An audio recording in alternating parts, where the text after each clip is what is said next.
नमस्ते। कभी कभी लगता है ना कि अपने आज को बेहतर बनाने के लिए हमें अपने कल में, अपने अतीत में झांकना पड़ता है।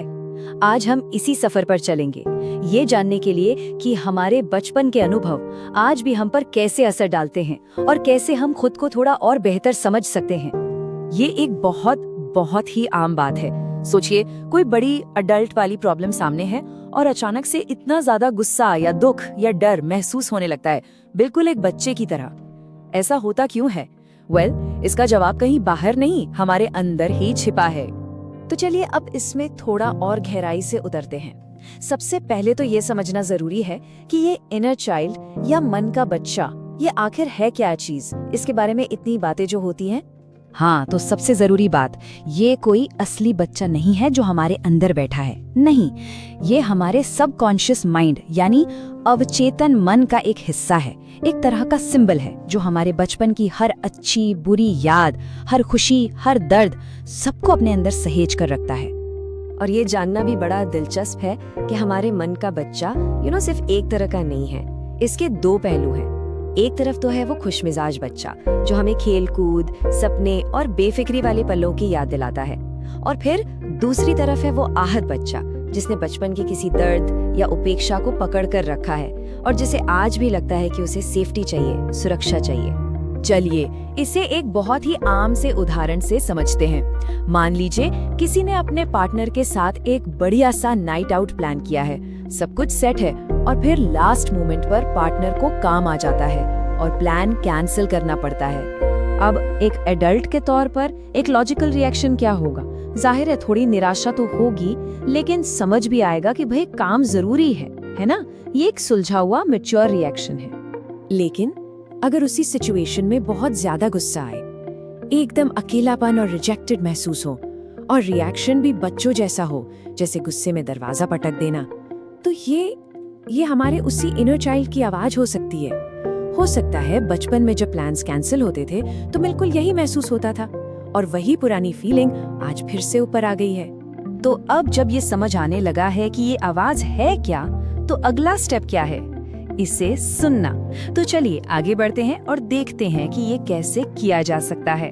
शुरुआत करने के लिए ना, ये 2 स्टेप का तरीका बड़ा काम का है। स्टेप 1, एक्नॉलेज करना यानी स्वीकार करना। उन बातों को मानना जिनसे बचपन में दर्द हुआ था, उनसे भागना नहीं। और स्टेप 2, सुनना या ध्यान देना। जब भी आज की लाइफ में गुस्सा, इनसिक्योरिटी जैसी तेज भावनाएं उठे तो उन पर गौर करना। जैसा कि थेरेपिस्ट किम ईगल कहती हैं, ये जो तेज भावनाएं हैं ना, ये असल में सिग्नल हैं। ये हमें बता रही हैं कि देखो कोई पुराना घाव है जिस पर ध्यान देने की जरूरत है। एक तरह से ये हमें हमारे अतीत से कनेक्ट करती हैं। एक बहुत ही पावरफुल टूल है इसके लिए, जिसे मनोवैज्ञानिक डॉक्टर डायना रैब ने सजेस्ट किया है, और वो है अपने इनर चाइल्ड को एक लेटर लिखना। हाँ, सुनने में शायद थोड़ा अजीब लगे, पर ये बातचीत शुरू करने का एक बहुत ही गहरा तरीका है। और इस लेटर में ना बहुत सीधे साधे सवाल पूछे जा सकते हैं, जैसे तुम कैसा महसूस कर रहे हो, या मैं तुम्हारी मदद कैसे कर सकता हूँ, तुम्हें मुझसे क्या चाहिए। हो सकता है इनके जवाब तुरंत न मिले, लेकिन ये उस बातचीत की एक बहुत खूबसूरत शुरुआत है। तो अतीत को सुनने के बाद अब बात आती है अपने आज को संभालने की, उसे बेहतर बनाने की। तो अब हम बात करेंगे कुछ ऐसी प्रैक्टिसेस की जो इस हीलिंग में मदद करती हैं। मेडिटेशन यानी ध्यान इसमें बहुत मदद कर सकता है। कैसे? ये हमें अपनी फीलिंग्स को लेकर और ज्यादा अवेयर बनाता है। ये हमें सिखाता है कि जो अनकंफर्टेबल इमोशंस हैं, उनसे भागो मत, उनके साथ बैठो। और जब हम ऐसा करते हैं तो अंदर के उस बच्चे को मैसेज जाता है कि उसकी फीलिंग्स वैलिड हैं, उनका सम्मान किया जा रहा है। एक और बहुत ही पावरफुल प्रैक्टिस है जर्नलिंग, लेकिन एक ट्विस्ट के साथ। इसमें आज के अडल्ट सेल्फ के नजरिए से नहीं, बल्कि उस इनर चाइल्ड के नजरिए से लिखना है। बस बिना किसी जजमेंट के जो भी विचार और भावनाएं मन में आ रही हैं, उन्हें बहने दें, कागज पर आने दें। और हाँ, ये तो बहुत ही जरूरी है। हमारी इस एडल्ट लाइफ की भागदौड़ और जिम्मेदारियों के बीच खेलना कूदना, बेफिक्र होकर हंसना, इसे भूलना नहीं है। बचपन की उन छोटी छोटी खुशियों को वापस अपनी जिंदगी में लाना, जिन्हें शायद उस वक्त पूरी तरह से जी नहीं पाए, ये अपने आप में एक हीलिंग है।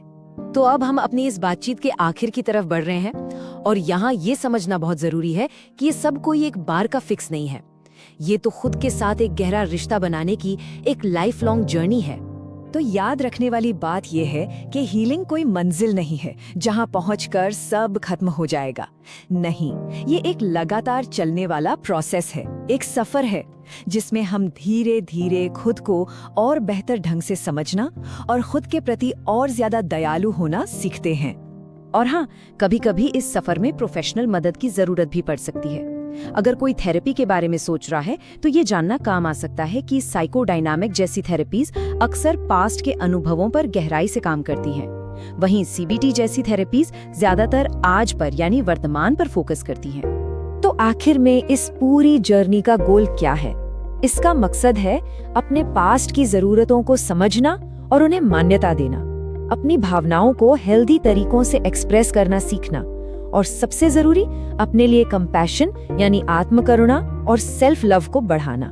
तो इस बातचीत को खत्म करने से पहले एक सवाल है जिस पर सोचा जा सकता है कि अगर आज कोई अपने अंदर के उस बच्चे से बात करे तो वो एक कौन सी बात होगी जो उसे सबसे ज्यादा सुनने की जरूरत है? शायद सिर्फ एक आश्वासन, या बस इतना कहना कि सब ठीक है, मैं हूं यहाँ तुम्हारे लिए।